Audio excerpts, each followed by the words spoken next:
Hello everyone. आज के इस लेक्चर में हम स्टार्ट करने वाले हैं अपने थर्ड यूनिट का next part, that is complexometric titrations. तो कॉम्प्लेक्सियोमेट्रिक टाइट्रेशन होता क्या है, पहले हमें ये देखना है। देखो, कॉम्प्लेक्सियोमेट्रिक बेसिकली जो डिपेंड करता है वो उस प्रिंसिपल पे डिपेंड करता है। जब हमने पहले अपने स्कूल वाली क्लासेस में पढ़ा था कि कॉम्प्लेक्स फॉर्मेशन होता है, लाइगेंड होता है जिसे हम चिलेटिंग एजेंट भी बोलते हैं या कॉम्प्लेक्सिंग एजेंट भी बोलते हैं। वो क्या करता है, कंबाइन करता है किसी मेटल आयन से और फॉर्म करता है एक स्टेबल कॉम्प्लेक्स। ठीक है, तो कॉम्प्लेक्स जो फॉर्मेशन हो रहा है वो एक स्टेबल कॉम्प्लेक्स का फॉर्मेशन हो रहा है और इस चीज को हमने यहाँ यूज कर लिया कॉम्प्लेक्सियोमेट्रिक टाइट्रेशन, जिसमें होता क्या है, ये टाइट्रेशन शब्द आ गया, इसका मतलब हमें कुछ डिटरमाइन करना है इसकी हेल्प से। ठीक है, तो एक चीज हमारे पास है और दूसरी चीज की हेल्प से हमें उस अपने किसी भी सैंपल को डिटरमाइन करना है इस टाइट्रेशन की हेल्प से। तो इस टेक्निक में होता क्या है, बेसिकली इसमें क्या है, जो मेटल आयंस हैं हमारे पास, वो मेटल आयंस को हम रिएक्ट करवाते हैं किसी कॉम्प्लेक्सिंग एजेंट से और वहां पर फॉर्मेशन हो जाता है कॉम्प्लेक्स का। करेक्ट, तो कॉम्प्लेक्स का फॉर्मेशन हो जाता है और क्या होता है, इसमें हमें एक मेटल इंडिकेटर का भी यूज करना पड़ेगा क्योंकि मेटल आयन को डिटेक्ट कर रहे हैं ना यहाँ पर हम, तो मेटल आयन इंडिकेटर का यूज करना पड़ता है क्योंकि ये टाइट्रेशन है तो कोई इंडिकेटर हमें यूज करना पड़ेगा। तो इक्विवेलेंस पॉइंट या फिर एंड पॉइंट को हम डिटेक्ट करते हैं किससे, मेटल आयन इंडिकेटर्स को यूज करके। करेक्ट, तो क्या होता है, लाइगेंड है हमारे पास। तो लाइगेंड का मतलब हो गया कि जो भी हम एजेंट को यूज कर रहे हैं, ठीक है, तो वो हमारा लाइगेंड होगा और जिसको हम डिटेक्ट कर रहे हैं जैसे कि मेटल आयन है वो हमारा हो गया मेटल आयन और वो फॉर्म कर रहा है एक स्टेबल कॉम्प्लेक्स। ठीक है, मान लीजिए यहाँ पर हमने कोई भी एक लाइगेंड ले लिया जो कि रिएक्ट करा किसी भी मेटल आयन से और यहाँ पर क्या हो जाता है, कॉम्प्लेक्स फॉर्मेशन हो जाता है। अगर आपको याद आ रहा होगा पुराने क्लासेस का, तो आपने +2 में भी पढ़ रखा है ये सब कि कॉम्प्लेक्स फॉर्मेशन कैसे होता है। ठीक है, तो बेसिकली ये किस कॉन्सेप्ट पे डिपेंड करता है, लुईस कॉन्सेप्ट पे, लुईस एसिड बेस थ्योरी पे डिपेंड करता है, जिसमें मेटल आयन जो होता है वो एक लुईस एसिड की तरह एक्ट करता है। ठीक है, और इलेक्ट्रॉन को एक्सेप्ट करता है और जो लाइगेंड होता है आपका वो एक लुईस बेस की तरह एक्ट करता है। तो लुईस बेस की तरह एक्ट करता है लाइगेंड और अपने लोन पेयर को डोनेट करता है इलेक्ट्रॉन्स को।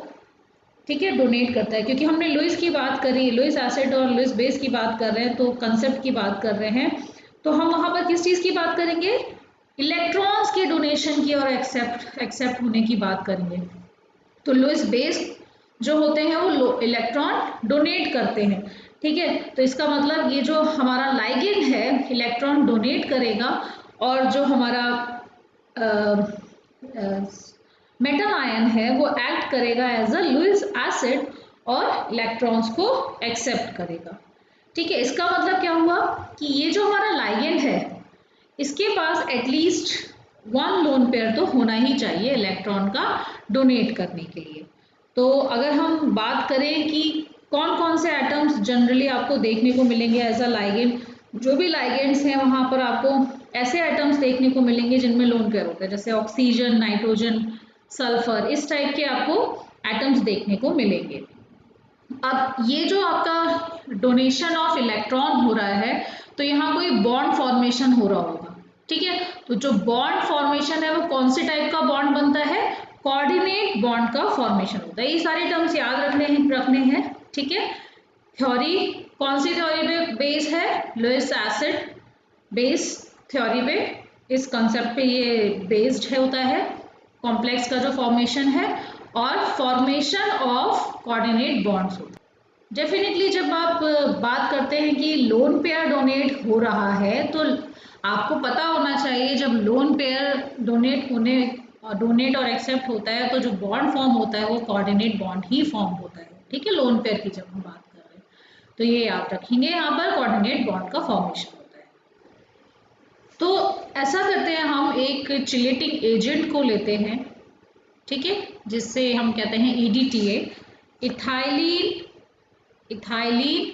डायअमीन, ठीक है, 2 nitrogen, ethylene diamine tetra acetic acid, 4 acetic acid दिखाई दे रहे हैं, 2 अमीन दिखाई दे रहे हैं और इथाइलिन बीच में दिखाई दे रहा है, इसलिए इसका नाम होता है EDTA, ethylene diamine tetra acetic acid, ठीक है।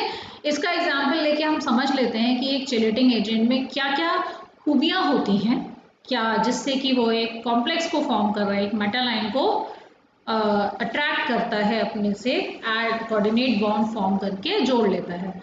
तो सबसे पहली चीज हमें ये देखना है, ऐसे ऑर्गेनिक कंपाउंड्स जिनमें ऐसे ग्रुप होते हैं, जैसे ये दिख रहा है एसिटिक एसिड वाला ग्रुप है आपका, जिनमें रिप्लेसेबल प्रोटॉन्स होते हैं, ठीक है, ये दिख रहे हैं ना हाइड्रोजन्स ये वाले, तो ये रिप्लेसेबल प्रोटॉन्स हैं। तो प्रेजेंस ऑफ रिप्लेसेबल प्रोटॉन्स जहां पर होते हैं, तो ऐसे जो चिलेटिंग एजेंट्स होते हैं वो अच्छे चिलेटिंग एजेंट्स बनने के लायक होते हैं, जिनमें इजीली रिप्लेसेबल प्रोटॉन पाए जाते हैं, ठीक है, जैसे इसमें दिखाई दे रहा है EDTA में। मैंने EDTA के एग्जाम्पल इसीलिए लेके चल रही हूँ कि आपको मैक्सिमम हम अभी जब भी पढ़ेंगे इस अपने सिलेबस में, तो हमें अभी इसी के बारे में बात करनी है, तो ज़्यादा फोकस हम इसी पे करें, ठीक है। दूसरी एक इम्पॉर्टेंट चीज़ ये होती है चिलेट्स फॉर्म होने के लिए, देखिए अब जब ये कोई भी सोडियम, मान लीजिए सोडियम से अटैक कर रहे हैं यहाँ पर, तो क्या करेगा, सोडियम एक से ये H रिप्लेस होके यहाँ पर सोडियम अटैच होना है, ठीक है, तो क्या होगा, चिलेट फॉर्म होगा, चिलेटिंग एजेंट से चिलेट फॉर्म होगा। अब ये चिलेट जो होगा, इसमें जितनी नंबर ऑफ रिंग्स ज़्यादा होंगी, ठीक है, मोर नंबर ऑफ रिंग्स, ठीक है, जितनी ज्यादा रिंग्स फॉर्म होंगी उतना ही आपका जो चिलेट है वो स्टेबल बनेगा, ठीक है। तो greater number of rings which can be formed, the more stable will be the chelate, ठीक है। तो जो चिलेट आपका बनेगा, चिलेट का मतलब जब आपका जो चिलेटिंग एजेंट है जो कि मेटल आयन से रिएक्ट हो चुका है, ठीक है, कोऑर्डिनेट बॉन्ड फॉर्म कर चुका है, दैट इज कॉल्ड चिलेट। तो चिलेट का फॉर्मेशन होने के टाइम पर जितनी ज्यादा फॉर्मेशन ऑफ रिंग्स होगा, जितनी नंबर ऑफ रिंग्स ज्यादा बनेंगी, उतना ही स्टेबल आपका चिलेट बनेगा। नेक्स्ट पॉइंट क्या आता है, मान लीजिए यहाँ पर सोडियम मत लिखिए, मेटल आयन लिख लीजिए कोई भी, ठीक है, मेटल आयन मान लीजिए इसे। तो चिलेट फॉर्म होता है, कोई भी ऐसा चिलेट जिसमें कि ज़्यादा हाइड्रोफोलिक ग्रुप्स होते हैं, जैसे COOH हो गया आपका, SO3H हो गया, NH2 हो गया या OH हो गया, ये हाइड्रोफिलिक ग्रुप्स होते हैं। तो ऐसा चिलेट जिसमें ऐसे हाइड्रोफिलिक ग्रुप्स दिखाई देते हैं, वो अच्छे से सॉल्युबलाइज होते हैं वाटर में, यानी कि सॉल्युबिलिटी किस पे डिपेंड करती है कि किस टाइप के ग्रुप्स प्रेजेंट हैं चिलेट फॉर्मेशन के टाइम पर, ठीक है। तो वो डिसाइड करती है कि कैसी सॉल्युबिलिटी होगी आपके चिलेट की। नेक्स्ट एक पॉइंट आता है कि ये जो आपका कॉम्प्लेक्सियोमेट्रिक टाइट्रेशन है, इनके बहुत सारे नाम होते हैं, ठीक है, जैसे कि चिलियोमेट्रिक टाइट्रेशन, चिलियोमेट्री, चिलेटोमेट्रिक टाइट्रेशन, EDTA टाइट्रेशन के नाम से भी जाने जाते हैं ये। तो ये कई नाम होते हैं इनके, ठीक है। अगर हम किसी चिलेटिंग एजेंट को देखें, ठीक है, अभी हम इसका डिवीजन करेंगे, क्लासिफिकेशन करेंगे लाइगेंड का, तो हम देखेंगे कि किस टाइप से हम कैलकुलेट करते हैं कि कितने नंबर ऑफ कोऑर्डिनेट बॉन्ड्स ये बनाएगा। तो अभी हमें इसे पहचानना है कितने नंबर ऑफ कोऑर्डिनेट बॉन्ड्स बनेंगे, तो ठीक है, एक बार यहाँ पर ओवरव्यू ले लेते हैं, फिर हमें क्लासिफिकेशन तो करना ही है। फॉर एग्जाम्पल आपके सामने ये EDTA दिखाई दे रहा है, ठीक है। अब हमें देखना है कि कितने कोऑर्डिनेट बॉन्ड बना रहा होगा, तो कितने रिप्लेसेबल आपको दिख रहे हैं इसमें प्रोटॉन, 1 2 3 4, ठीक है, 1 2 3 4, यानी कि ये सारे के सारे रिप्लेसेबल एचाइन है। तो ये आपका कोऑर्डिनेट बॉन्ड्स तो बना ही लेंगे। दूसरा आपको क्या दिख रहा है, यहाँ पर नाइट्रोजन दिख रहा है, इसके पास लोन पेयर होंगे, ठीक है, तो यानी कि ये भी कोऑर्डिनेट बॉन्ड बना लेगा। यानी कि आप देख रहे हो कितने सारे इसमें कोऑर्डिनेट बॉन्ड बने हैं, ठीक है। और अगर वर्चुअली आप देखो तो कितनी सारी रिंग फॉर्मेशन हो गई है इसमें, ठीक है। तो अगर आप चारों तरफ से देखो तो मेटल आयन से लेके यहाँ इस ग्रुप तक अगर आप देखोगे तो कई रिंग का फॉर्मेशन दिखाई दे रहा है। तो ऐसा ही ring formation, virtual ring formation हमें दिखाई दे रहा है इसमें। इसका मतलब क्या हुआ, ये बात आ गई, जितनी रिंग बनेगी उतना स्टेबल चिलेट बनेगा। तो ये जो चिलेट बन रहा है ये और स्टेबल होगा, यानी कि जितने ज़्यादा कोऑर्डिनेट बॉन्ड्स बन रहे होंगे उतना ही स्टेबिलिटी इसकी बढ़ रही होगी चिलेट की, ठीक है। तो कोऑर्डिनेट केमिस्ट्री हमने पढ़ा था, उस हिसाब से जो लाइगेंड होता है उसकी जो भी कोऑर्डिनेट उसका नंबर होता है उसके हिसाब से वो मेटल आयन को अपने से कोऑर्डिनेट बॉन्ड से अटैच करेगा, ठीक है। नेक्स्ट हम बढ़ते हैं क्लासिफिकेशन ऑफ लाइगेंड्स की तरफ। देखिए आपके सिलेबस में लिखा है क्लासिफिकेशन, जस्ट पहले आपका टाइटल पड़ा हुआ है, लेट मी शो यू। तो देखिए यहाँ पर कॉम्प्लेक्सियोमेट्रिक टाइट्रेशन जो है यहाँ लिखा है क्लासिफिकेशन। तो क्लासिफिकेशन या तो कॉम्प्लेक्सियोमेट्रिक टाइट्रेशन का हो सकता है एक तो, और दूसरा क्लासिफिकेशन, वैसे तो यहाँ कॉम्प्लेक्सियोमेट्रिक टाइट्रेशन का क्लासिफिकेशन देना है हमें, लेकिन हम लाइगेंड का क्लासिफिकेशन करके भी देख लेते हैं कि लाइगेंड्स जो हम यूज कर रहे हैं ये कितने टाइप के होते हैं। तो बेसिकली दो हमने उसमें डिवाइड कर रखा है इसको, यूनिडेंटेट और मल्टीडेंटेट में। अब क्लासिफिकेशन बताने का पर्पस लाइगेंड का सिर्फ इतना सा है कि आपको आइडेंटिफिकेशन करना आ जाए कि आपका किस टाइप का लाइगेंड यूज हुआ है। फॉर एग्जांपल अगर हमने EDTA की बात करें, ये जो आपने ऊपर देखा था, तो डेंटेट का मतलब होता है दांत, दैट इज टीथ, ठीक है। तो कितना मतलब कितना, एक तरीके से कहना चाहिए कि कितना उसने फॉर्म करे कोऑर्डिनेट बॉन्ड और पंजा जैसा बना लिया, ठीक है। आपको अगर मैं क्लास में होती तो एक्सप्लेन करके बताती डेफिनेटली, लेकिन यहाँ आप देखिए ऐसा लग रहा है कि एक जाल जैसा, पंजा जैसा बना लिया है। तो ये जो कोऑर्डिनेट बॉन्ड्स का फॉर्मेशन हुआ है ये मल्टीपल कोऑर्डिनेट बॉन्ड का फॉर्मेशन हुआ है EDTA के केस में। इसका मतलब कि क्या है, ये मल्टी डेंटेट लाइगेंड की एग्जांपल है EDTA जो। अब मल्टीडेंटेट के अंदर भी क्या है, ये कितने कोऑर्डिनेट बॉन्ड फॉर्म हो रहे हैं, 1 2 3 4 5 6। तो 6 कोऑर्डिनेट बॉन्ड फॉर्म हो रहे हैं। इसका मतलब क्या है, ये हेक्साडेंटेट है, ठीक है। तो यूनिडेंटेट का मतलब डेफिनेटली फिर क्या हो जाता है, कोई ऐसा लाइगेंड जो कि सिर्फ एक मेटल आयन के साथ सिर्फ एक कोऑर्डिनेट बॉन्ड फॉर्म कर रहा है, ठीक है। और मल्टीडेंटेट मतलब एक से ज्यादा। यूनिडेंटेट की अगर एग्जाम्पल की बात करें तो हैलाइड आयन, साइनाइड आयन, जैसे कि मैंने ऊपर आपको एग्जाम्पल भी एक ले रखा था साइनाइड का, तो ये मोनोडेंटेट या फिर यूनिडेंटेट लाइगेंड का एग्जाम्पल है, यानी कि सिर्फ कि एक टूथ फॉर्म करेगा, एक बॉन्ड फॉर्म, एक लोन पेयर देने वाला लाइगेंड है। तो एक लोन पेयर देखिए यूनिडेंटेट बनेगा। मल्टीडेंटेट के अंदर आपका आ जाता है बाइडेंटेट, ट्राइडेंटेट, क्वाड्रीडेंटेट और हेक्साडेंटेट, ये अकॉर्डिंग टू जितने लोन पेयर्स यहाँ पर डोनेट होते हैं उससे। अगर हम बात करेंगे बाइडेंटेट क्या करेगा, 2 पेयर ऑफ इलेक्ट्रॉन डोनेट करेगा, tridentate 3 pair of electron donate करेगा। ऐसे ही क्वाड्रीडेंटेट 4 पेयर ऑफ इलेक्ट्रॉन डोनेट करेगा और hexadentate definitely 6 pair of electrons को डोनेट करेगा। ठीक है, और वो कैसे करेगा, यहाँ आपने एक एग्जाम्पल देख लिया है हेक्साडेंड्रेट का। ठीक है, तो हेक्साडेंड्रेट का एग्जाम्पल अगर लिखना है तो ये हमारा EDTA आ जाता है, ethylene diamine tetra acetic acid. ठीक है, अभी ये एसिटिक एसिड है बिकॉज इसमें COOH लगा हुआ है। अगर यहाँ पर CH2COO नेगेटिव होता तो चारों जगह पर, तो इसको बोलते हैं इथाइलिन डायमीन टेट्रा एसीटेट, क्योंकि एसीटेट आयन बन रहा है। ठीक है, तो अगर इसके प्रिंसिपल को हम सम अप करना चाहें, टाइट्रेशन के प्रिंसिपल को बेसिकली, तो कैसे करेंगे। देखिए हमारे पास एक सैंपल है, ठीक है, जिसमें मेटल आयन प्रेजेंट है। ठीक है, उसको हमने M से इंडिकेट कर दिया है, और हमने इसमें क्या डाला है, इंडिकेटर डाला है, जो कि खुद मेटल आयन इंडिकेटर है। इसको इससे रिप्रेजेंट कर देते हैं। तो मेटल आयन इंडिकेटर डाला है और हमारे पास सैंपल है जिसमें मेटल आयन प्रेजेंट है।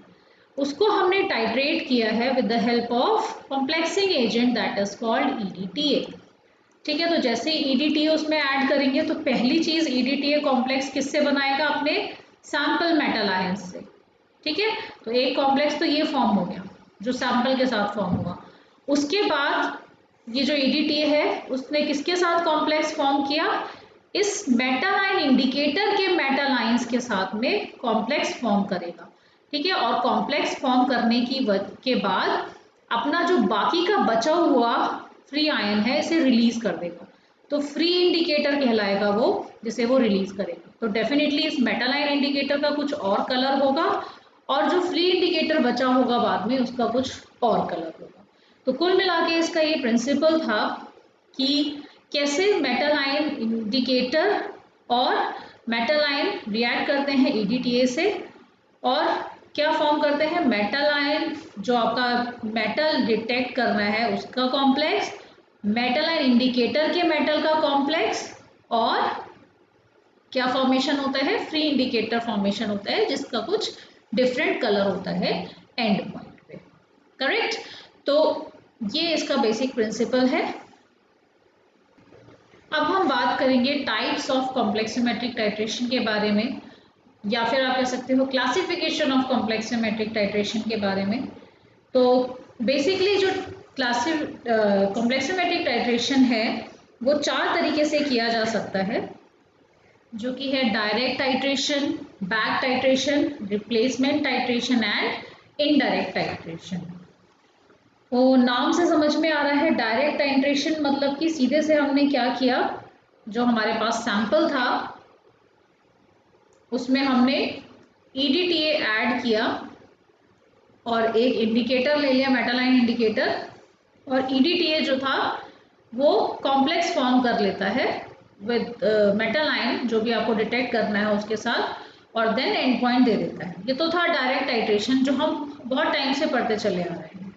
ठीक है, फॉर एग्जाम्पल आपका जो मेटल आयन है कैल्शियम है, जिसमें आपने सिंपली EDTA को ब्यूरेट से ऐड किया और with the help of metal ion detector आपने मेटल आयन इंडिकेटर की हेल्प से आपने एंड पॉइंट को डिटेक्ट कर लिया, दैट इज डायरेक्ट टाइट्रेशन। अब अगर हम बात करें इनडायरेक्ट टाइट्रेशन, पहले बैक टाइट्रेशन की बात कर लेते हैं। तो इसमें करते क्या है, फॉर एग्जांपल हमारे पास कोई मेटल आयन है, जैसे कि मैग्नीशियम के ले लेते हैं, मैग्नीज को प्लस EDTA में लेंगे। अब हम करते क्या है इसमें, फॉर एग्जांपल हमारे पास ये सैंपल है,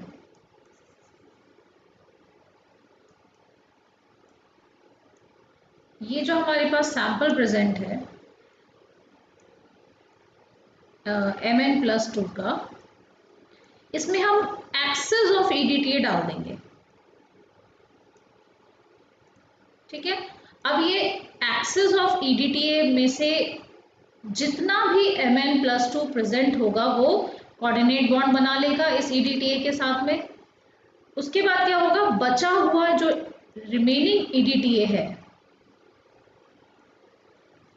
ठीक है, रिमेनिंग EDTA जो है उसको हम किसी दूसरे मेटल आयंस के साथ रिएक्ट करा के बता देंगे कि कितना मेटल आयन कितना EDTA हमारा बच गया था। ठीक है, तो ये बचा हुआ EDTA हमें क्या बताएगा, एक्सेस में से रिमेनिंग EDTA को माइनस कर देंगे तो हमें क्या पता चल जाएगा, कितना हमारे पास इनिशियली जो हमें डिटेक्ट करना था सैंपल में मेटल आयन वो कितना था।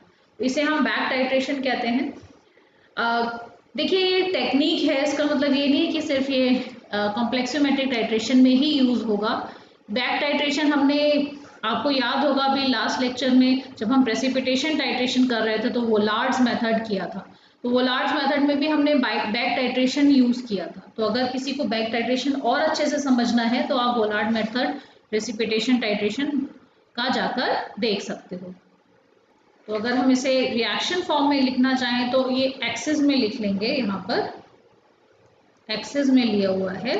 तो ये एक्सिस वाला क्या होगा, रिएक्ट कर EDTA पहले क्या फॉर्म कर रहा है, कॉम्प्लेक्स फॉर्म करेगा इस मेटल आयन के साथ में, जितने भी मेटल आयन होंगे रिएक्ट हो जाएंगे। उसके बाद आपका ये जो EDTA है रिमेनिंग बचा हुआ है।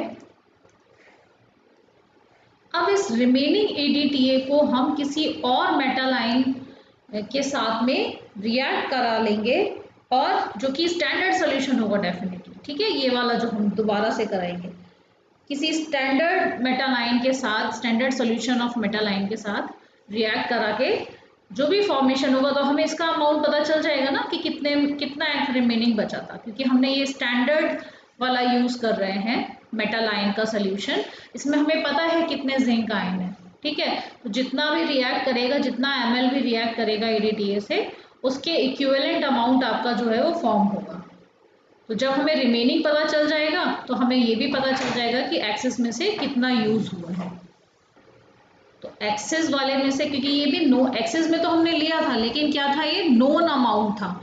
तो नोन अमाउंट में से जो रिमेनिंग अमाउंट हमने यहाँ से कैलकुलेट किया था उसको सब्सट्रैक्ट कर देंगे तो हमें पता चल जाएगा कि कितना हमारे पास सैंपल में मेटल आयन प्रेजेंट था। करेक्ट।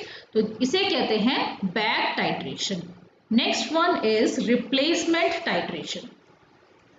देखिए मेन चीज ये है कि रिप्लेसमेंट टाइट्रेशन हम यूज क्यों करते हैं, जब डायरेक्ट और बैक टाइट्रेशन जो होते हैं वो शार्प एंड पॉइंट नहीं देते हैं तो हम डिस्प्लेसमेंट का यूज करते हैं, ठीक है। जहां पर एक पहले हम क्या करते हैं, लेस स्टेबल कॉम्प्लेक्स EDTA के साथ बनवाते हैं किसी चीज का, और उसके बाद उस लेस स्टेबल कॉम्प्लेक्स को के मेटल आयंस को रिप्लेस करवाते हैं, ठीक है। फॉर एग्जांपल हम देखेंगे, मान लीजिए हमारे पास मेटल आयन कोई भी है जिसे हमें डिटेक्ट करना है, उसमें हम क्या करेंगे, ऑलरेडी EDTA के साथ में एक मेटल आयन कॉम्प्लेक्स जो होगा, ऐसा कॉम्प्लेक्स लेंगे जो कि लेस स्टेबल होगा, ठीक है। अब ये लेस स्टेबल कॉम्प्लेक्स क्या करेगा, ये जो Mg आयंस हैं इनको, क्योंकि लेस स्टेबल है, अब डेफिनेटली ये जो मेटल आयन है ये क्या करेगा, मोर स्टेबल कॉम्प्लेक्स फॉर्म करने वाला है, इसीलिए क्या करेगा, ये जो है इसको रिप्लेस कर देगा Mg को, ठीक है। तो हमें क्या मिलेगा, यहाँ पर जो नया कॉम्प्लेक्स मिलेगा उसमें क्या होगा, एक तो ये Mg के आयंस जो होंगे वो अलग हो जाएंगे,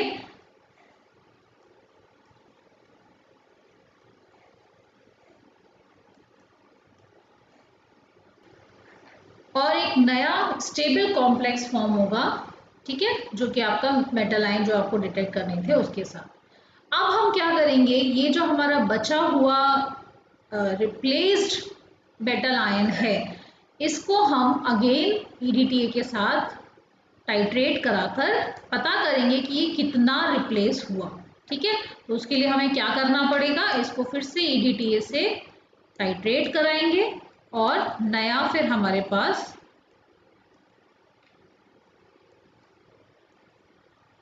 कॉम्प्लेक्स फॉर्म होगा। अब ये कॉम्प्लेक्स हमें बता देगा, क्योंकि देखिए जितने मेटल आयन थे उन्होंने Mg को रिप्लेस कर दिया, ठीक है, पुराने वाले जो लेस स्टेबल था उसको रिप्लेस करके खुद उसने एक स्टेबल कॉम्प्लेक्स बना लिया। तो अब ये स्टेबल कॉम्प्लेक्स बन गया है, तो ये तो कहीं हिलने वाला है ही नहीं, ठीक है, स्टेबल कॉम्प्लेक्स है तो कॉम्प्लेक्स बना रहेगा। अब ये जो बचे हुए Mg के आयंस हैं इन्हें हमने दोबारा से टाइट्रेट किया EDTA से, और ये कॉम्प्लेक्स फॉर्म हो गया। अब ये जो EDTA यूज हुआ है वो किसके लिए यूज हुआ है? जितने आपके ये Mg आयंस रिप्लेस्ड थे, करेक्ट।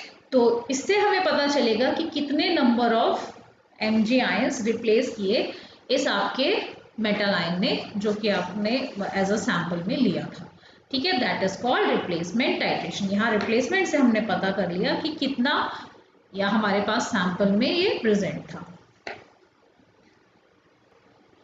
नेक्स्ट है हमारा इनडायरेक्ट टाइट्रेशन। देखिए, इस टाइट्रेशन को हम एल्कलीमेट्रिक टाइट्रेशंस भी कहते हैं, क्योंकि ऐसे आयंस, एनायंस मतलब कहना चाहिए, ऐसे आयंस जैसे कि एनायंस होते हैं जो कि EDTA चिलेट से रिएक्ट ही नहीं करते, ठीक है। तो क्या करना पड़ता है इसमें इनडायरेक्टली हमें इसे परफॉर्म करना पड़ता है। फॉर एग्जांपल अगर हम ले लेते हैं बार्बिचुरेट्स का एग्जांपल, तो बार्बिचुरेट्स जो होते हैं उनके जो एनायंस होते हैं वो EDTA कॉम्प्लेक्स फॉर्म ही नहीं करते, चिलेट फॉर्म नहीं करते हैं, रिएक्ट नहीं करते। इसका -4 का मतलब वही हो गया आपका कि आपके पास जो प्रोटॉन थे, नंबर ऑफ प्रोटॉन रिप्लेसेबल 4 है, ठीक है।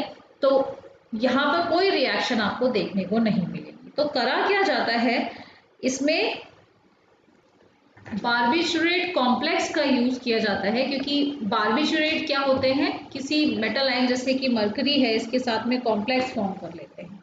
अब क्या किया जाता है यहाँ पर, इसको इनडायरेक्टली, क्योंकि आप डायरेक्ट बार्बिचुरेट को नहीं कर रहे हो, क्या कर रहे हो, बार्बिचुरेट कॉम्प्लेक्स को आप EDTA से रिएक्ट कराते हो जब, तब जाकर आपका ये आपका जो Hg आयन है, Hg EDTA फॉर्म होता है यहाँ से, ठीक है, कॉम्प्लेक्स फॉर्म होता है और बार्बिचुरेट अलग हो जाता है। तो इससे हमें इस रिएक्शन का, हम जब इक्विवेलेंट अमाउंट ऑफ बार्बिचुरेट इस रिएक्शन से कैलकुलेट कर लिया जाता है। तो इस मेथड को हम क्या कहते हैं, इनडायरेक्ट टाइट्रेशन कहते हैं, जिसमें जो आपका जो सैंपल है वो डायरेक्टली EDTA से बाइंड होने में असमर्थ है, ठीक है। तो EDTA कॉम्प्लेक्स से डायरेक्टली ये बाइंड नहीं कर पाता है, इसलिए हम उसे इनडायरेक्टली टाइट्रेट करते हैं with the help of complex of that sample, ठीक है। तो यहाँ हमने ये एग्जाम्पल के रूप में बता दिया। तो ये हो गया आपका इनडायरेक्ट टाइट्रेशन। तो इसी सीक्वेंस में अब हमने देखा कि आज हमने प्रिंसिपल और टाइप्स ऑफ कॉम्प्लेक्सियोमेट्रिक टाइट्रेशन डिस्कस कर लिया है। नेक्स्ट लेक्चर में हम इसका नेक्स्ट पार्ट डिस्कस करेंगे, that is metal ion indicator. बहुत बड़ा पार्ट नहीं है वो, बस उसमें थोड़ा सा ही समझने के लिए अब रह गया है। मैक्सिमम तो हम डिस्कस कर ही चुके हैं इसके इंट्रोडक्टरी पार्ट में, तो जो आगे के पार्ट्स हैं वो शॉर्ट ही होंगे, ठीक है। तो बेसिकली अगर आप इस लेक्चर को अच्छे से समझ लेते हो तो आगे के जो नेक्स्ट 1-2 टॉपिक्स बचे हैं इसमें कॉम्प्लेक्सियोमेट्रिक टाइट्रेशन में, that are only for description, आपको समझ में बहुत आराम से आ जाएगा। तो अच्छे से इस लेक्चर को पढ़िए, कोई डाउट होता है पूछिए। तब तक के लिए ऑल द बेस्ट, बाय।